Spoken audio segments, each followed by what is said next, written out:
We all need to make smart decisions with our money. The Long-Term Investor Podcast shows you how by distilling complex financial matters into easily digestible lessons. And now, here's your host, Chief Investment Officer at PlanCorp and the author of Making Money Simple, Peter Lazaroff. One of the first things to accept as an investor is that you will occasionally lose money, sometimes a lot of money, on the way to earning a decent return in stocks. You should always expect the market to take unpredictable twists and turns throughout your lifetime. And when one of these inevitable drops occur, you can expect the financial media to dramatize everything, making it even harder to stay calm and rational. Smartphones and the internet, they also pose a threat by providing access to real-time data, which can make you susceptible to mentally shrinking your time horizon when you see those losses and losing sight of the bigger picture. When the market goes down, our human fear instinct kicks in and makes us feel the need to do something. When our ancient ancestors heard a rustle in the bushes, they ran out of fear. They didn't have time to calculate the probability that the noise in the bushes was a lion. If it was, taking time to think about it posed too much of a risk of being pounced on. Better to get away first and evaluate later. Thankfully, most of us no longer need to worry about being hunted down by lions, but that instinct to react when we feel afraid or threatened remains. That makes it tough to not react when we get spooked by the stock market. But I've always felt that knowing how ugly things can get and understanding your short-term desire to react emotionally is essential to sticking with a long-term investment plan. Like Mike Tyson once famously said, everyone has a plan until you get punched in the face. Knowing that you're going to get punched in the face, literally or figuratively, is not fun. But it does allow us to mentally prepare ourselves so that we can make better decisions after taking a right hook from Mr. Market. Understanding that losses are normal addresses the cognitive portion of our preparation for the inevitable. But I'd like to suggest an exercise that appeals to the emotional response you may experience. And that is a safety net analysis. A safety net analysis allows you to understand how long you can withstand a downturn given your current situation and what changes might be appropriate in a particular market environment. Two important things to note. First, this is an exercise in behavioral management and is not designed to be used as a portfolio strategy. I'll get into best practices after we walk through the 4 steps, but I want to make clear from the start that this is more about behavioral management than portfolio strategy.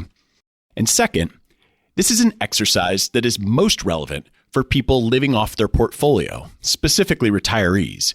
But I'll share what that means for all listeners that aren't retired as part of my discussion of best practices as well. With those 2 points in mind, here's how to run a safety net analysis for your own financial life. Step 1. Determine annual after-tax expenses. To know your safety net number, you need to know your total after-tax expenses. If you have multiple years of spending data, then take the average of your annual expenditures from the past 3 years. If you haven't been tracking expenses, sign up for an expense aggregator to collect data on how much you spend each year. I personally link all my credit cards and bank accounts to BrightPlan and to Mint. Most bank accounts and credit cards have annual statements you can also print off to figure out what you spent in the previous calendar year too. As you list your annual expenses for each of the next 10 years, don't forget to adjust future expenses for inflation, which I realize is high at this very moment, but I'd still consider using 3% for your inflation assumption within this exercise. Step 2. Make a list of all income you expect to earn outside your portfolio. So next, total all non-portfolio income you can expect to receive over the next decade might include things such as wages, pension payments, deferred compensation, Social Security, rental income, and so on. This is relatively simple if you only have a few recurring payments that don't change from year to year.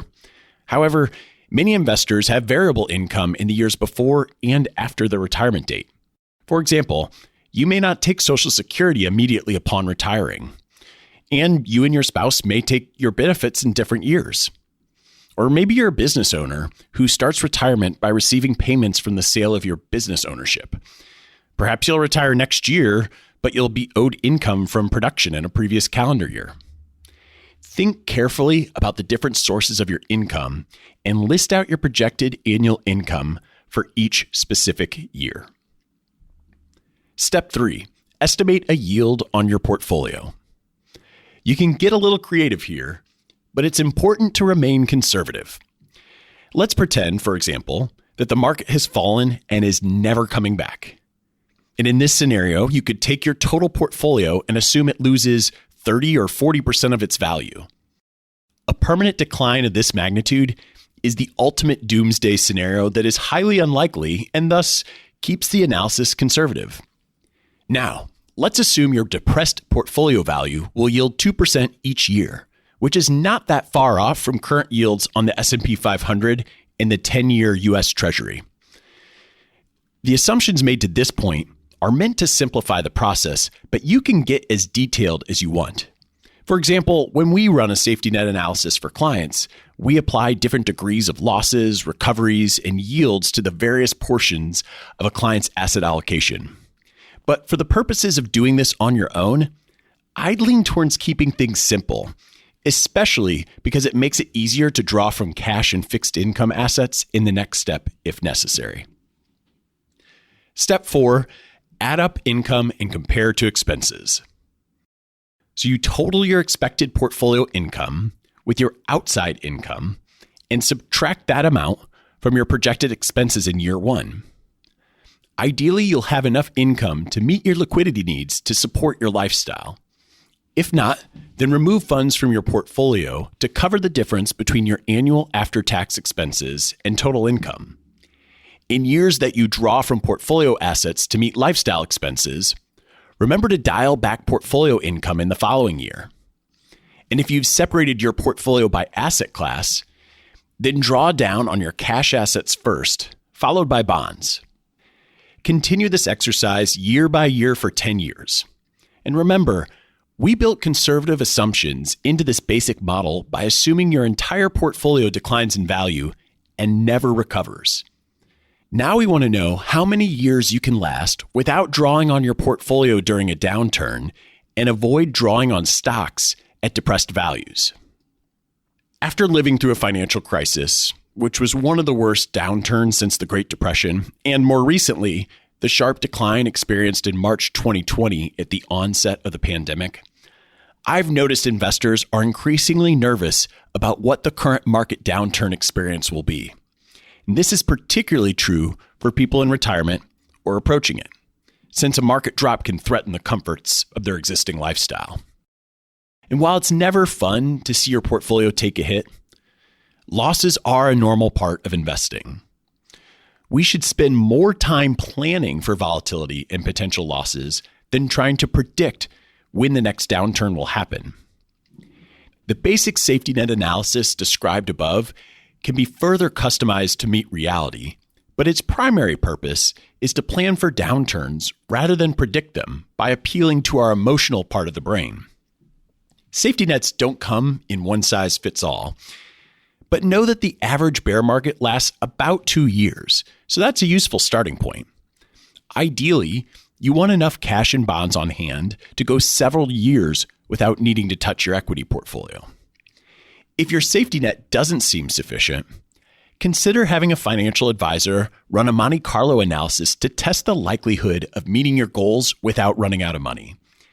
This deeper analysis might uncover the need to change your allocation, your retirement spending expectations, or time horizon until retirement. It's extremely important to understand that I wouldn't use the withdrawal strategy within this exercise and alter a strategic long-term asset allocation just to avoid selling equities at a loss. Again, the purpose of this analysis is to put the investor's mind at ease and let them know everything is going to be okay. One final note for people who aren't retired or living off their portfolio.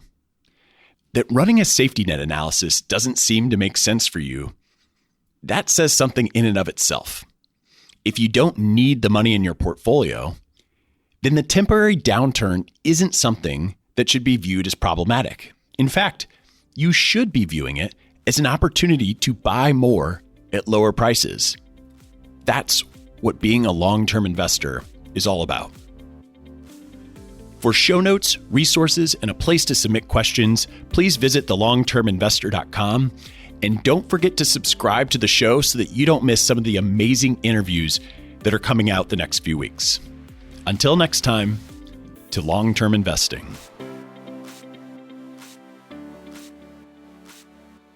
Thanks for listening to the Long-Term Investor Podcast. To access free financial resources and submit questions to be answered on the show, visit thelongterminvestor.com. Peter Lazaroff is an employee of PlanCorp and BrightPlan. All opinions expressed by Peter and any podcast guests are solely their own opinions and do not reflect the opinions of PlanCorp or BrightPlan. This podcast is for informational purposes only and should not be relied upon as a basis for investment decisions. Clients of PlanCorp and BrightPlan may maintain positions in the securities discussed in this podcast.